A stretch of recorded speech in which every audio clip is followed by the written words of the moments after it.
All right, the Big 12 schedule, the bowl schedule, opens up with West Virginia. Rich Rod, of course, is their new head coach. And they will play Rutgers, who had a nice run with Memphis. Excuse me, Memphis, Metal, who most of you have blocked, would probably say something now, but you won't see him since most of you have blocked him. But that's a nice little dicey matchup. Memphis, of course, man, what a great finish near the end of the year for them. They are explosive, and that game will be on Tuesday. That's next week at Toyota Stadium up in Frisco. Yeah, well, Rich Rod was introduced today. Let's talk about that. Had his big press conference, had a heckler thrown out that was yelling in the midst of the press conference, and that became a whole ordeal, but he handled it really well with a nice little quip about the guy being a Pitt fan.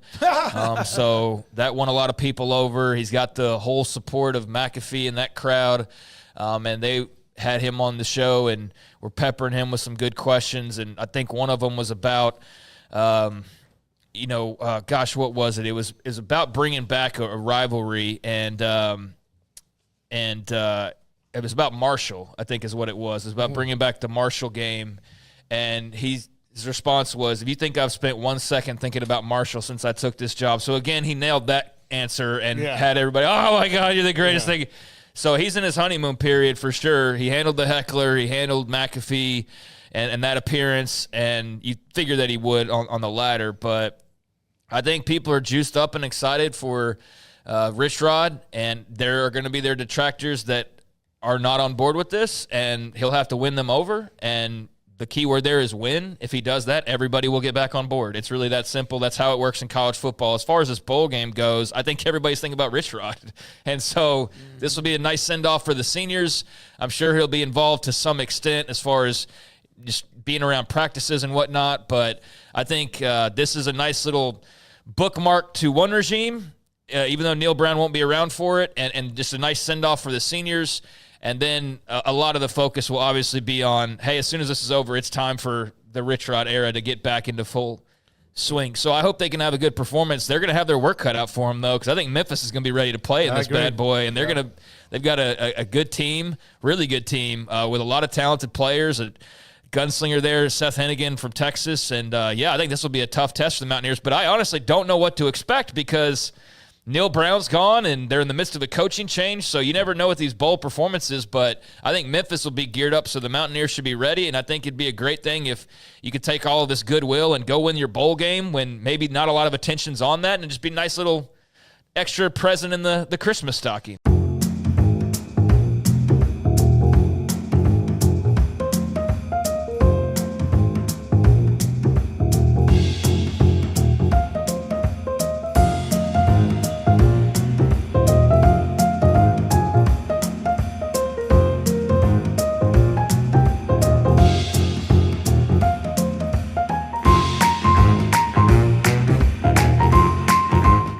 Well, I will say this. Again, things have changed in so many ways. I remember as a younger kid, even in college or whatever, I loved bowl season. I absolutely just could not wait. Games in the afternoon, of course, out of school, college or whatever. And you don't know. You have no idea what to expect. And Memphis, I think, will probably play very, very well, and maybe West Virginia, the players who are coming back, especially wanting to show Rich Rod, although they have game film, of what they can do. But I have no idea. But I would say that Memphis here is going to be a tough out for West Virginia. Yeah, they're very tough. I watched Memphis a few times this year. Seth Hennigan, it looks like I haven't heard about any opt-outs for this game either of the guys from Memphis because a lot of them, this is a really good stage for them to show what they can do. And on a Rich Rod's press conference real quick, I just want everyone to know that there are not many life forms, perhaps in the entire galaxy, lower than heckler. There is... Says a stand-up comedian for sure. I mean, the lowest of the low... Oh, my. Last night didn't go well? No, last night was great. I'm just telling you, just from... I had a guy in Shreveport, Louisiana, about 17 years ago that they wouldn't kick out of the club and it got worse and worse. It turns out he was the club owner's cousin or something. But I mean, they're just low. And so if you find yourself, I'm going to warn people, like if you find yourself with the need to heckle, like whether it's a press conference, a comedian, even a politician, and I have very low opinions of those people, but even of them, you go to therapy right away. You say, like, this is my low point because I'm harassing this person on a microphone. Well, they had a heckler I didn't see the press conference, Craig. Yeah, no, he handled it beautifully. I mean, he could not have handled it any better than he did, and even got the last joke in on that heckler. So that heckler just getting escorted out of the press conference and then getting dunked on, mic dropped at the end of it, like that guy or whoever, girl, I don't know who it was, but they're probably not smart enough to understand they got owned, actually. They probably are like on Twitter right now, like, I totally owned Rich Rod's press conference. And it's like, no, it's the other way around, but you know how that works. But, yeah, I think Rich Rod aced his press conference from what I saw, and also the McAfee appearance, and he's got people fired up. And I think he also even addressed, like, the fact that he left and that whole ordeal and the sour taste that left in a lot of people's mouths. And he said, like, I understand people being upset, but at least they care.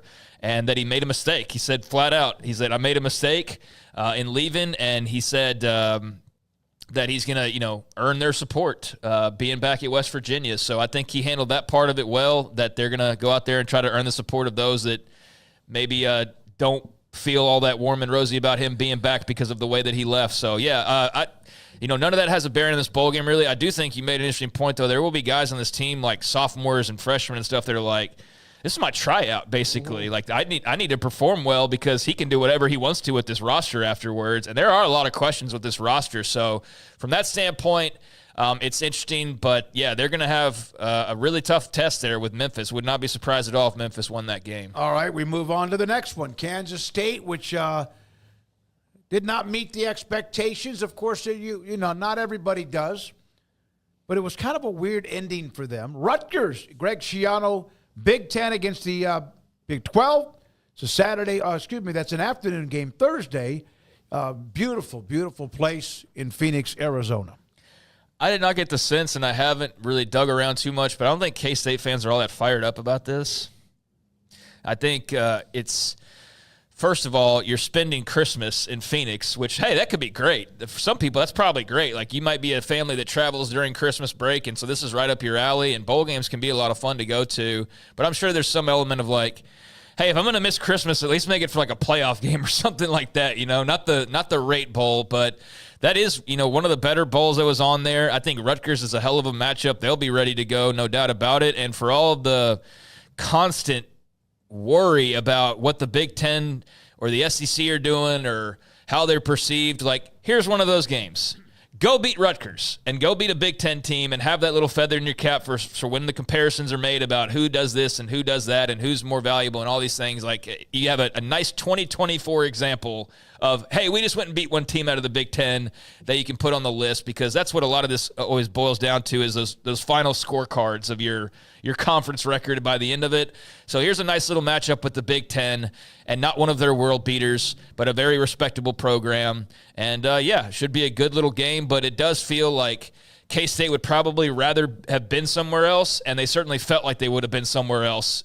The season just didn't go the way they thought. Cornelio, we're not, as far as being fired up. Big disappointing season. Bracket Cat, we are less fired up than we have ever been for any bowl in our history, Craig. I got that sense, yeah. And there was another one that from Bracket Cat. Many will watch on TV a huge, disappointing belly flop in November. I think Christmas Day and December 26th, like the 3 days, 24, 25, 26, unless it is like a driving distance kind of a thing. Like if you were Kansas State playing Nebraska in Kansas City or something like that, at the Arrowhead Bowl, if something existed, that just wouldn't do it for anybody, right? Like, so I get it. They're not excited. And like, hey, congratulations on a hard-fought season. Here's Rutgers, a team that none of you have ever cared about in this city ever. Right. And don't think about, and it's not a knock on Rutgers. If you went to Piscataway, New Jersey and said,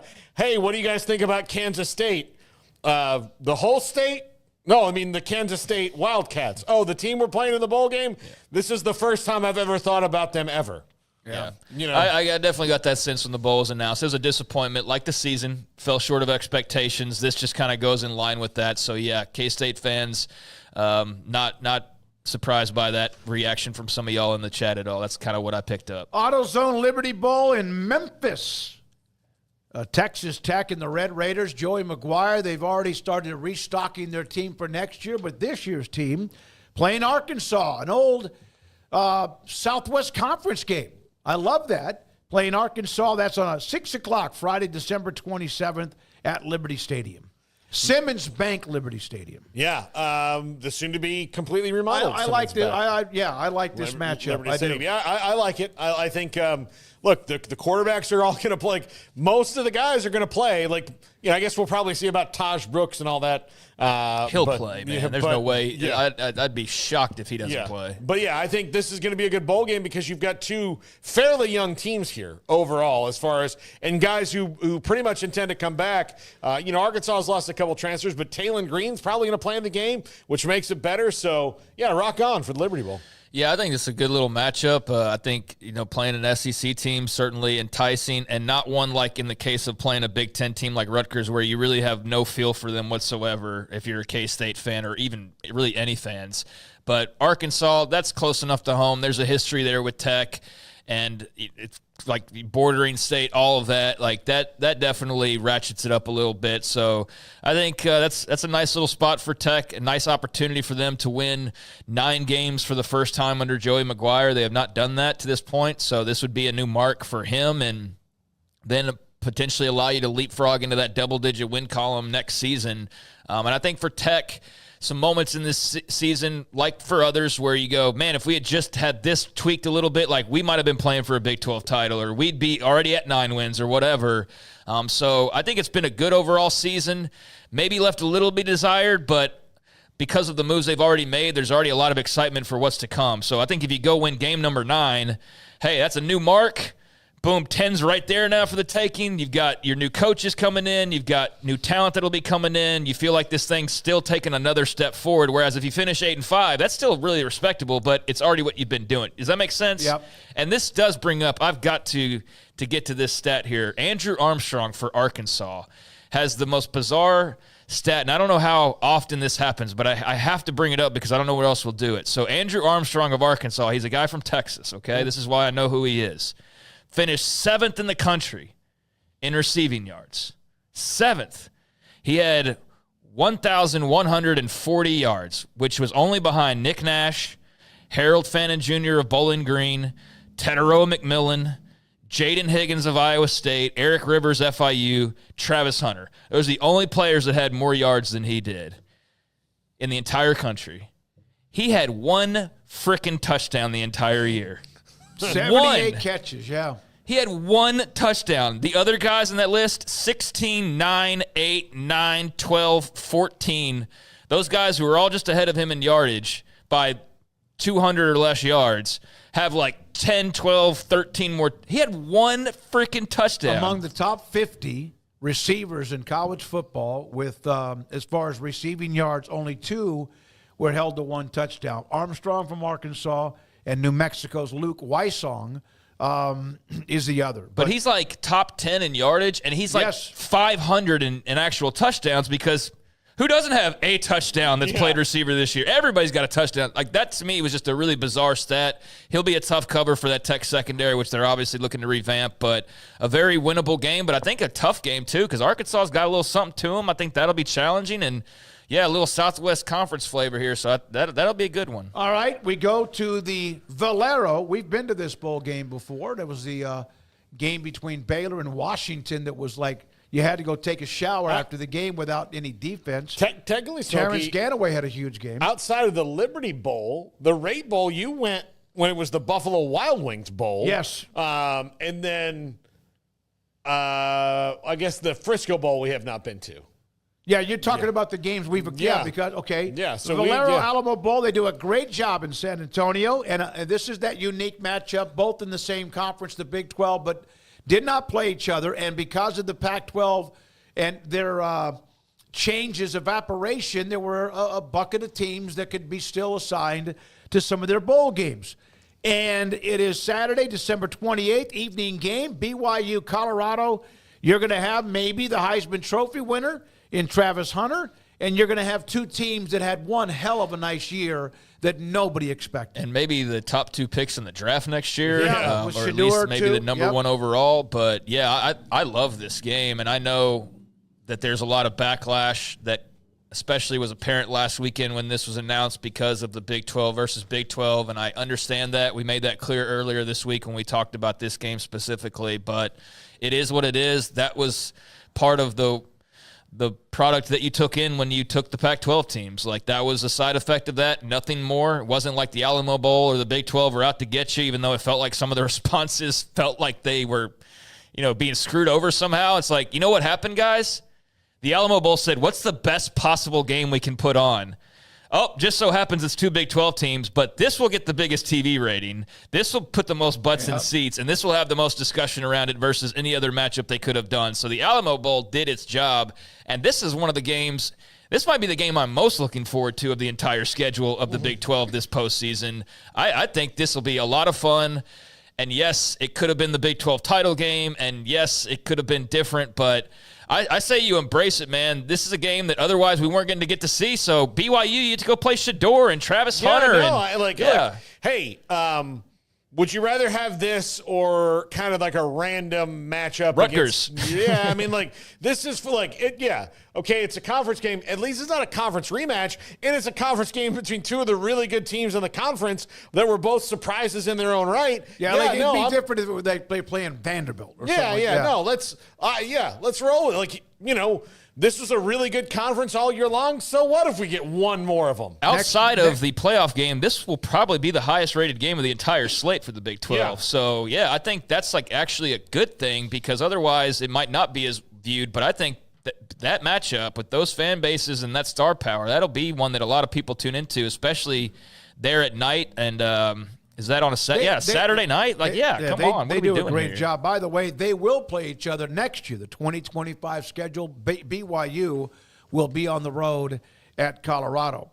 The Pop-Tarts, oh, my God. It was the number 1 bowl game last year, in my opinion. Made me laugh so hard my ribs hurt. We've also been to this one when it was the not as awesome bowl.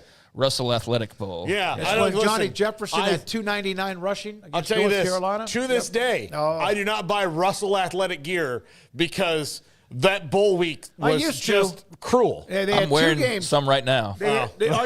They had 2 games in within a week or so of each other at the bowl game in Orlando. Iowa State, after a very disappointing thud in the championship game in Miami, will be their opponent. This is a 2:30 game, a Saturday afternoon at Camping World Stadium in Orlando. I'll tell you this: there's going to be points. I don't think they can outdo what they. They cannot match that Pop-Tart died on national television, and then they all just Kleiman and company and started devouring. 3 Pop-Tarts now.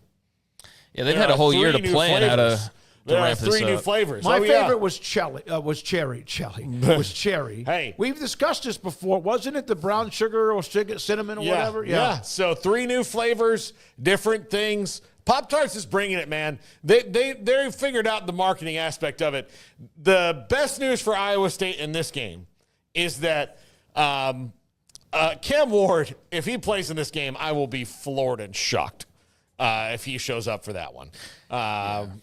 We'll see. We'll see what happens. I don't think he's going to.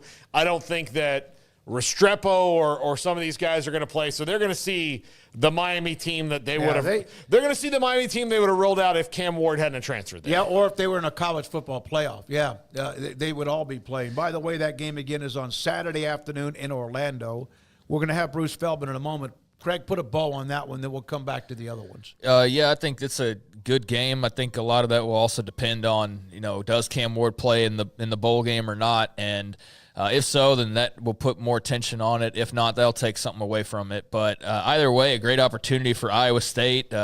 Should be a fun game. Orlando this time of year, just watch out for all the Disney folks because there's a lot of them around Christmas break that are traveling, and that's what we experienced when we were out there a few years ago. But still, it's it's a nice spot, and they do a good job hosting the game. So I think that'll be fun. But, yeah, a lot of my attention here will be on whether Cam Ward plays or not, or even a Restrepo. Like, if they were to have both of those guys out, that would be a bummer. And I don't know how fired up Miami is for this, but, again, going back to the bragging rights and all those conference records you'll see of, like, the Big 12 went 7-2 in bowl games or whatever.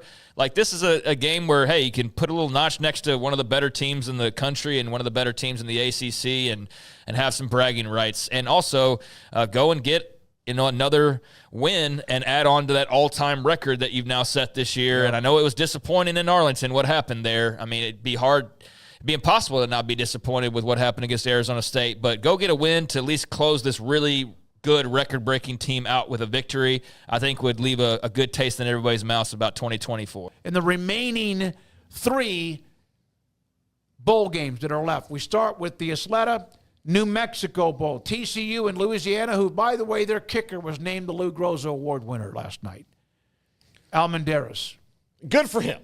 Saturday afternoon in Albuquerque, TCU and Louisiana. Thoughts?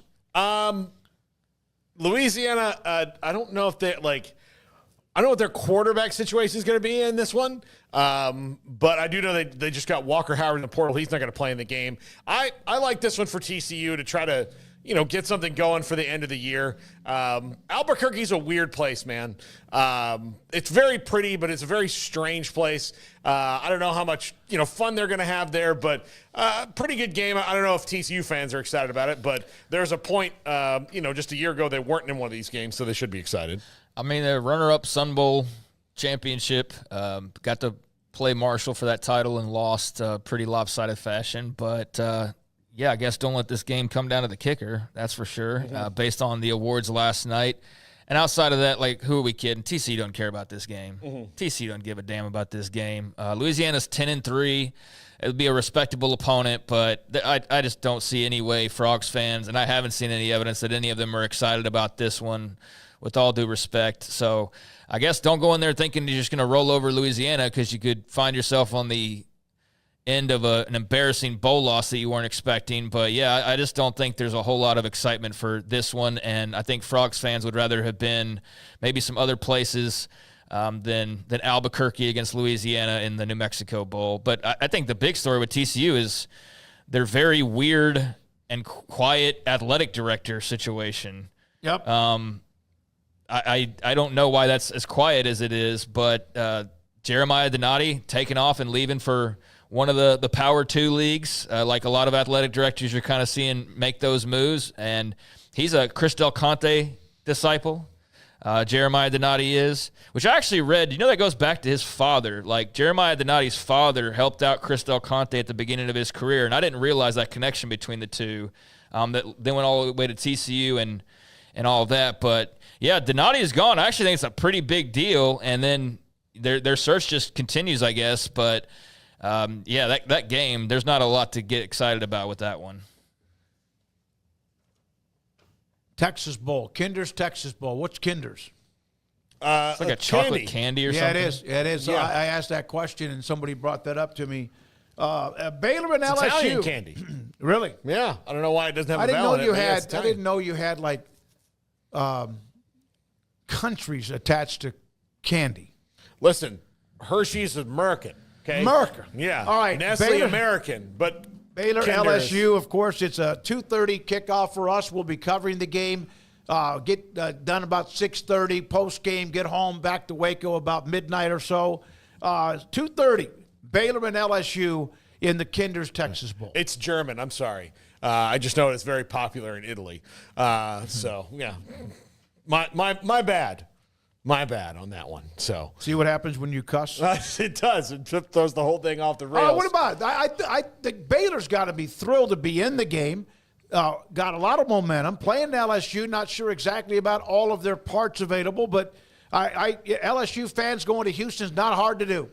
I still think they'll end up being very much involved in this game. Yeah, I think Garrett is panicked about this in every kind of different way. A little bit. Because there's going to be, especially offensive linemen not playing in this game, which might lead to Garrett Nussmeier, he could have a sprained shoulder, or something like that, or decided instead of like you don't want to risk it. Like we'll see, who's available for LSU and what's going on at this point in the year. But Baylor, outside of the couple guys that are in the transfer portal, it's going to be as full strength as they can be outside of, transfer portal guys and guys out for the season of an injury. They're going to be loaded for bear and ready to go and rolling on trying to get that 9th win. Yeah, nobody at the transfer portal really matters that they've lost, so I don't think that's a big deal. But if anybody else were to get in there between now and then, maybe that could change things. But, yeah, I don't think they've really changed at all. LSU, on the other hand, I don't know at this point how full that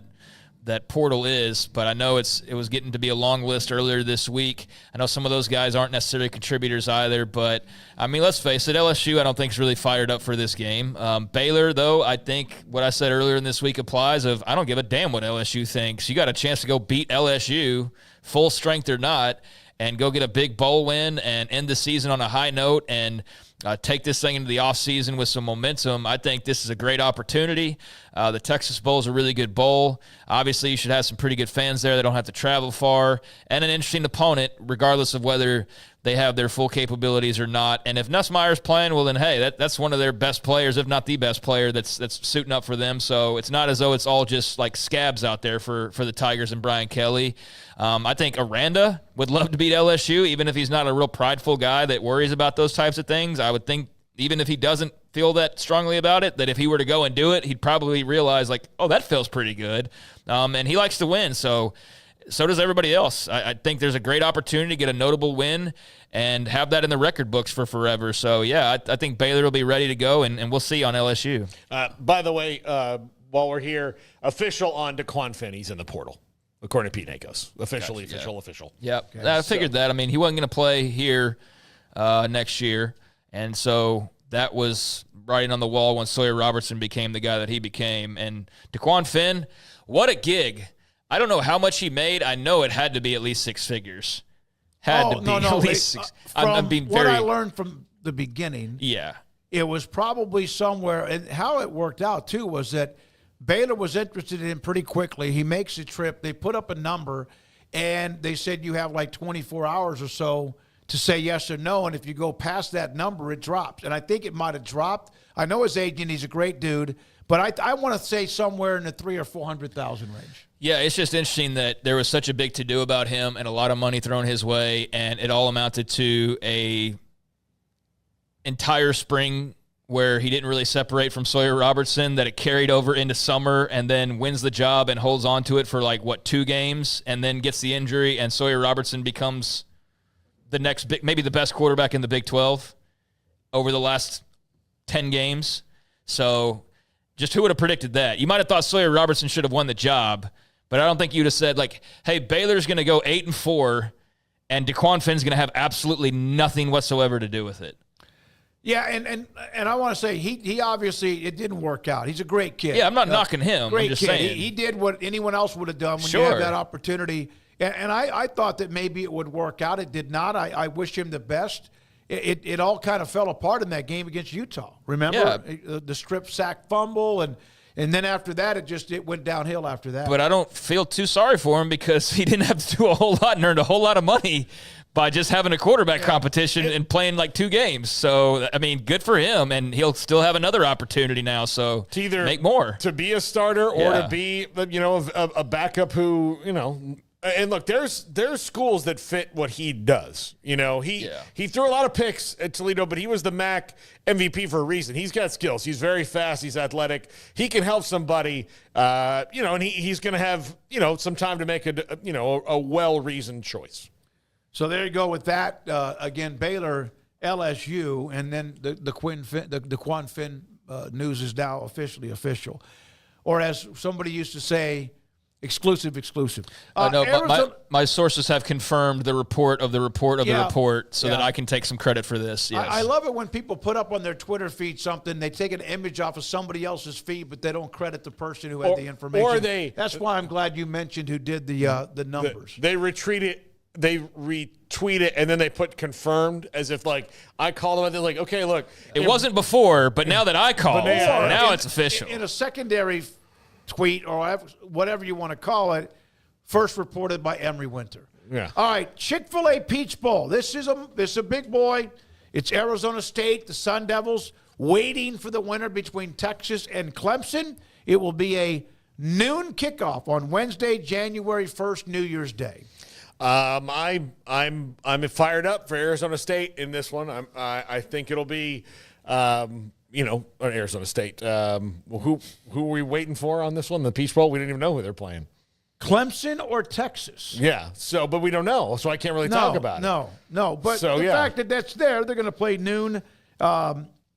I just, it's hard for me still to fathom Arizona State and what an incredible run for Kenny Dillingham. If Clemson can win against Texas, Arizona State can really take it to them, because I don't think they match up really great against them. But I mean, who knows? That Clemson and Texas game has to happen first for me to even pontificate about this. Yeah, because for all we know, Quinn Ewers could get hurt in that game or something, and then Arch Manning's just, Arch Manning runs for 3 touchdowns. There's Texas fans that would probably prefer that outcome, but I just think we'll have time to talk about that when we find out who the winner is. But either way, I think that Texas would clearly be the favorite over Arizona State. I think Arizona State has clearly a better shot going up against a team like Clemson rather than Texas, especially given their strong suits.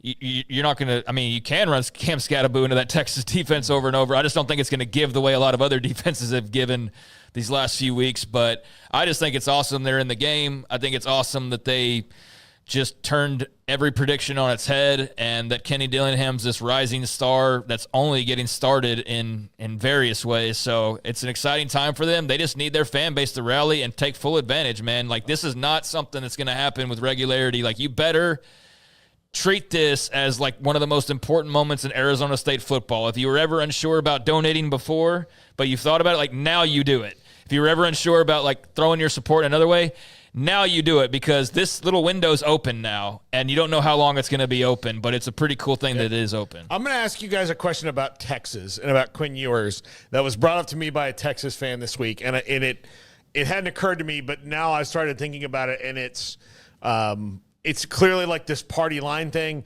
The last couple of games, watching Quinn Ewers, A&M, and against Georgia again, there was a lot of talk about this revolutionary ankle brace that he's got on that's allowing him to play. And I think Texas fans are kind of fed up with it's this revolutionary ankle brace that's allowing him to play. It's allowing him not to maybe hurt himself more, but it's not taking the pain in his ankle away. What he did early on in the game at Texas A&M, there was a huge scramble with that ankle. Now, he's also shit the bed a couple of times. Yeah. We know that, especially in the fourth quarter. Uncensored Friday or something like that? Well, both of you guys are just Stern show back in the 90s. Well, he did. I was, at least, of all the words used, mine was the most precious.